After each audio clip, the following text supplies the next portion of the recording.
சேனலில் பார்க்க போகிற வீடியோ எதை பற்றி அப்படின்னு பார்த்தீங்க அப்படின்னா, இன்றைக்கி நம்ம பார்க்க போகிற வீடியோ ப்ரெக்னென்சி ட்ரை பண்ணிகிட்ருக்கிறவங்களுக்கு ரொம்ப யூஸ்ஃபுல்லான ஒரு வீடியோ தான் இருக்க போகுது.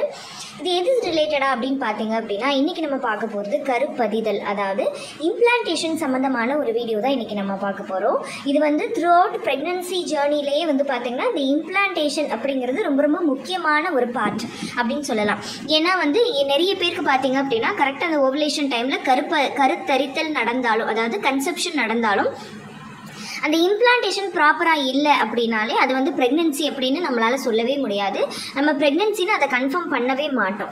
ஏன்னா ப்ராப்பராக இம்ப்ளான்ட் ஆனால் மட்டும்தான் அது வந்து நமக்கு ப்ரெக்னென்சி அப்படிங்கிறது கன்ஃபார்மே ஆகும்.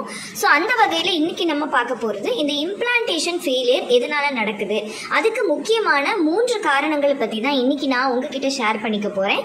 ஸோ இந்த 3 காரணங்களில் எது இருந்தாலுமே உங்களுக்கு வந்து இம்ப்ளான்டேஷன் ப்ராப்பராக நடக்காது, இம்ப்ளான்டேஷன் சப்போர்ட் ஆகாது. ஸோ இதனால தான் நிறைய பேருக்கு வந்து இந்த கெமிக்கல் ப்ரெக்னென்சி, பயோகெமிக்கல் ப்ரெக்னென்சி, அப்புறமா இம்ப்ளான்டேஷன் ப்ராப்பராக இல்லாமல் ஏர்லி மிஸ்கேரேஜ் இது எல்லாமே நடக்கிறது. ஸோ இதை பற்றி நீங்களும் தெரிஞ்சுக்கணும். இந்த 3 காரணங்களையும் சரி பண்ணி எப்படி இம்ப்ளான்டேஷனுக்கு சப்போர்ட் பண்ணுறது அப்படிங்கிறதையும் நீங்கள் தெரிஞ்சுக்கணும்னு நினைக்கிறீங்க அப்படின்னா இந்த வீடியோவை ஸ்கிப் பண்ணாமல் கடைசி வரைக்கும் பாருங்கள். நிச்சயமாக ப்ரெக்னென்சி பிளான் பண்ணிட்டு இருக்கிற எல்லாருக்குமே இந்த வீடியோ ரொம்பவே யூஸ்ஃபுல்லாக இருக்கும். அண்ட் வீடியோக்குள்ளே போகிறதுக்கு முன்னாடி இம்ப்ளான்டேஷன் அப்படிங்கிற இந்த ப்ராசஸ் வந்து ஏன் நிறைய பேருக்கு வந்து ப்ராப்பராக நடக்க மாட்டேங்குது, ஏன் இந்த இம்ப்ளான்டேஷன் வந்து ஃபெயிலியர் ஆகுது அப்படின்னா, அதுக்கு முதல் ரீசன் வந்து பார்த்திங்க அப்படின்னா அவங்களோட கர்ப்பப்பையோட உள் சுவரான, அதாவது யுட்ரஸோட இன்னர் லைனான எண்டோமெட்ரியல் லைனிங் வந்து பார்த்திங்க அப்படின்னா ரொம்ப தின்னாக இருக்கும், அதாவது லேசானதாக இருக்கும். ஒரு குழந்தை வளரணும் அப்படின்னா, இம்ப்ளான்ட் ஆகி கரு வளரணும் அப்படின்னா அதுக்கு வந்து இப்போ ஒரு மெத்த மாதிரியான ஒரு அமைப்பு தான் அதுக்கு தேவை. ஏன்னா வந்து 9 மாதமுமே அந்த குழந்தை வந்து சக்ஸஸ்ஃபுல்லாக வளர்கிறதுக்கு அந்த இம்ப்ளான்டேஷன், அதாவது அந்த நஞ்சு பையிலேருந்து தான் அதுக்கு உணவுலேருந்து நியூட்ரிஷன்லேருந்து எல்லாமே போகும். ஸோ அப்போ அந்த இம்ப்ளான்டேஷன் அப்படிங்கிறது ரொம்ப ப்ராப்பராக இருக்கணும். அதுக்கு வந்து இந்த கர்ப்பப்பையோட உள் சுவரில் தான் அந்த இம்ப்ளான்டேஷன் நடக்கும் அப்படின்னா அது வந்து ஒரு மெத்த மாதிரி நம்ம இமேஜின் பண்ணிக்கணும். அது எவ்வளோ தூரம் ஸ்ட்ராங்காக நல்ல பிளட் ஃப்ளோவோடு இருக்கோ அவ்வளோ ஈஸியாக வந்து அவங்களுக்கு இம்ப்ளான்டேஷன் வந்து சக்ஸஸ் ஆகும். பட் நிறைய பேருக்கு பார்த்தீங்க அப்படின்னா அந்த யூட்டரின் லைனிங், அதாவது அந்த எண்டோமெட்ரியம் லைனிங் வந்து ரொம்ப தின்னாக இருக்கும். அது வந்து இம்ப்ளான்டேஷன் வந்து சப்போர்ட் பண்ணாது. இதுக்கு மெயின் ரீசன் என்னவாக இருக்கலாம் அப்படின்னு பார்த்தீங்க அப்படின்னா ஈஸ்ட்ரோஜன் வந்து அவங்களுக்கு ரொம்ப லோவாக இருக்கலாம். அப்போ ஹார்மோனல் இம்பேலன்ஸ், அதாவது ஹார்மோனல் இம்பேலன்ஸ் அப்படின்னாலே ஈஸ்ட்ரோஜன் அண்ட் ப்ரொஜெஸ்ட்ரான் ஹார்மோன்ஸில் ஏதாவது ஹார்மோன்ஸ் வந்து பார்த்திங்கன்னா இம்பேலன்ஸ்டாக இருக்கும். ஸோ அதை தான் நம்ம ஹார்மோனல் இம்பேலன்ஸ் அப்படின்னு சொல்கிறோம். ஸோ அப்படி பார்க்கும்போது இந்த ஈஸ்ட்ரோஜன் வந்து ரொம்ப லோவாக இருந்துச்சு அப்படின்னா சில பேருக்கு இந்த யூட்டரின் லைனிங் வந்து ப்ராப்பராக ஃபார்ம் ஆகாது. ஸோ அதுக்கு தான் அந்த ஃபஸ்ட்டு பீரியட்ஸான ஃபஸ்ட் டேலேருந்து அந்த ஓவலேஷன் வரைக்கும் அவங்களுக்கு ஈஸ்ட்ரோஜன் வந்து கரெக்டாக இருக்கணும். அப்படி இருந்துச்சுன்னா அந்த யூட்டரின் லைன் வந்து ப்ராப்பராக வளரும், எண்டோமெட்ரியம் வந்து ப்ராப்பர் திக்னஸை ரீச் பண்ணணும். இம்ப்ளான்டேஷன் சக்ஸஸ் ஆகணும் அப்படின்னா அது வந்து ஒரு 5 to 11 mm வந்து இருந்துச்சு அப்படின்னா நல்லபடியாக சக்ஸஸ் ஆகும் அப்படின்னு சொல்லிட்டு சொல்லுவாங்க. ஸோ இந்த யூட்டரின் லைனிங்கை வந்து திக்கன் பண்ணுறதுக்கு நிறைய உணவு முறைகள், ஹார்மோன் இம்பேலன்ஸை சரி பண்ணுறதுக்கு நிறைய உணவு முறைகள் வந்து நம்ம சேனல்லையே சொல்லியிருக்கோம். ஸோ நீங்கள் அதை போய் பார்த்தீங்க அப்படின்னாலே உங்களுக்கு வந்து ஒரு ஐடியா கிடைக்கும். அதோடு மட்டும் இல்லாமல் நிறைய ஹெல்த்தியான காய்கறிகள், பழங்கள் இது எல்லாமே எடுத்துக்கும் போதும் நல்ல மூமெண்ட்டில் இருக்கும் போதும் உங்களுக்கு வந்து இதை சரி பண்ண முடியும். அதுக்கப்புறம் 2வது காரணம் என்னவாக இருக்கலாம் அப்படின்னு பார்த்தீங்கன்னா க்ரானிக் இன்ஃப்ளமேஷன் அப்படின்னு சொல்லுவாங்க. அதாவது நம்ம பாடியில் இன்ஃப்ளமேஷன்ஸ் அதிகமாக இருந்தது அப்படின்னாலும் நமக்கு வந்து இந்த இம்ப்ளான்டேஷன் வந்து சப்போர்ட் பண்ணாது.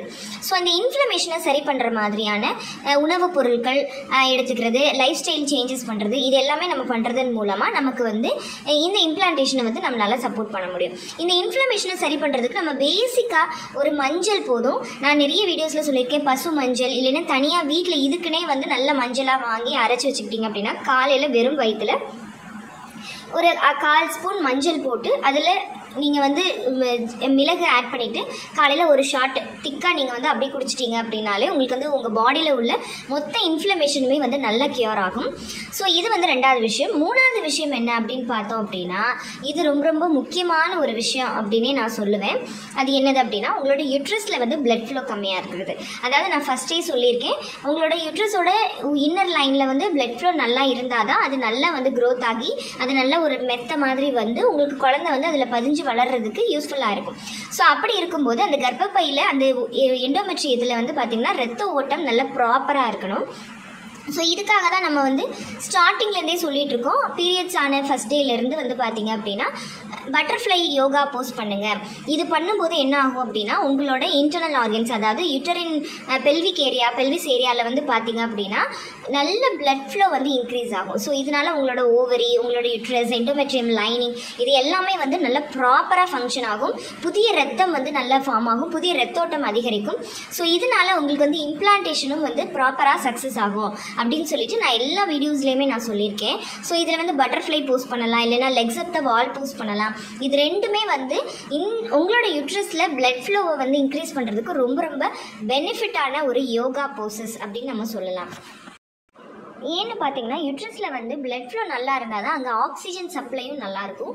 ஸோ உங்களோட உள்ள ஆர்கன்ஸ் எல்லாமே நல்லா ப்ராப்பராக ஃபங்க்ஷன் ஆகும். ஸோ இதனால் உங்களுக்கு எண்டோமெட்ரியம் லைனிங் நல்லா கரெக்டான சைஸை வந்து ரீச் பண்ணுறதுலேருந்து ஓவரி வந்து நல்லா ஃபங்க்ஷன் ஆகி ஓவலேஷன் ப்ராப்பராக நடக்கிறதுலேருந்து எல்லாமே வந்து ப்ராப்பராக ஃபங்க்ஷன் ஆகும்.